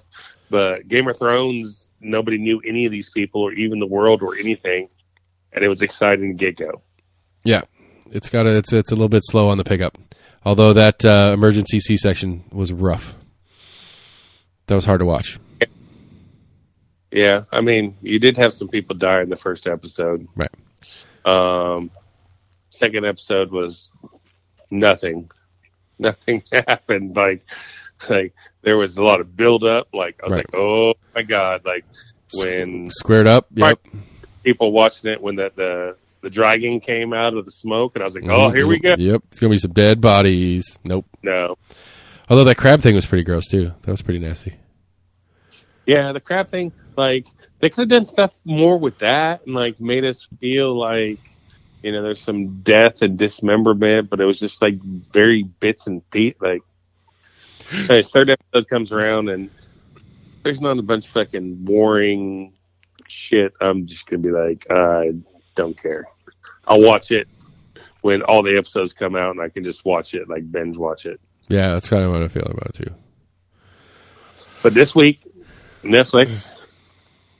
The Ring, One Ring, or whatever, the Lord of the Rings. I thought that was Amazon. Amazon, whatever. I'm just saying. Not HBO. Whatever it is. Something. That came out. I'm excited about that. That looks cool too, but I thought House of Dragons looked cool on their shows. So we'll see. On Prime is Outlaws. Have you watched that? It's with Christopher Walken. Oh yeah. It's pretty good. It's fun. It is. I watched that. Trying to think of some other episodes stuff that I've watched. Only Murderers on Hulu was fun. We like that one. It's kind of funny because Only Murderers in the Building. It's a Hulu one. It's Steve Martin and Martin Short and Selena Gomez. There you go. Yeah. Really good. It makes fun of podcasters, which I think is funny. The Bear. You watched that? I've not. What is that? It's with if you watched Shameless, Lit from Shameless. Okay. He's like a famous chef, and his yeah. I haven't seen it, but I know what you're talking about. Yeah. His brother dies, and he moves back to like Philly to take over his brother's restaurant or whatever. It's pretty good. It's really good. Yeah. I just like kitchen drama. There's too much real kitchen drama. I don't know if I can do it. Yeah, it's pretty. It's good though. I've heard it's fairly accurate as far as like the life of working in a kitchen. Yeah. And it's not a high point in my career. I didn't hate it, but I don't necessarily want to relive it either. Yeah, but he's trying to take like a Philly cheesesteak, like hole in the wall, and make it sophisticated because he's like a like Michelin star kind of chef kind of thing. Right. He's more like he's like a fuck up Michelin star chef kind of thing. Yeah, I might have to look at that one. We've been trying to figure out something to watch because we kind of ran through a lot of them. The Apple TV's got some good stuff, but we were all caught up on all those. Yeah, of course you watched Ted Lasso then. Yeah, Lasso. We just rewatched the whole thing, thinking that the new season was coming out pretty soon, but nope. It's not till it's not. They haven't even announced they're shooting, but they haven't announced when they're going to release it. Which their release schedule's been all weird too because of pandemic stuff or whatever. Because like their season 2, like on the timed release schedule, the Christmas episode was in November. Like, it was really weird when it originally aired and stuff. But all right, last call. You guys got anything funny you want to talk about? No news of the weird, Sam. You got nothing too crazy. You've had at least one Florida man for the last couple of weeks, or Florida woman. Oh, Macklemore's got a new album coming out. You guys should go pick that up. I already pre-ordered it. Good. I already pre-ordered it. Good. Excellent. That pleases me. Well, all right, fellas. Wait till it's on Napster and then get it there. There you go. Is Napster still around? Can you do stuff on Napster? I don't think so. I'm sure they have some bad subscription models in there somewhere. Anyway, all right. Good night, everybody. Bye. We did a podcast, even though I'm sick. I'm going to do another one tomorrow with Amanda Collins. I'm excited about that one. She'll be fun to talk to you, I'm sure. We're Almost in Agreement, almostinagreement@gmail.com. You can find us on Facebook, on Twitter, on YouTube. You go to our website, almostinagreement.com. While you're there, check out my voter guide 22. It's going to have who's running in this upcoming November election. If you care enough to vote, not like Max, get involved, whatever. Favorite podcast provider, YouTube, Facebook, all that kind of stuff. Give us a like, share, friend, follow, tell your friends about us. Check out the Compass Points podcast that I produce for the CompassKnox.com. They're taking the week off this week, but there will be new episodes coming out shortly for that as well. And I blame Scott for getting me sick. But other than that, we're going to keep doing what we do, and I'll be back to normal, and we'll be back in the room here sooner than later. So that's the show, everybody. Thanks for listening.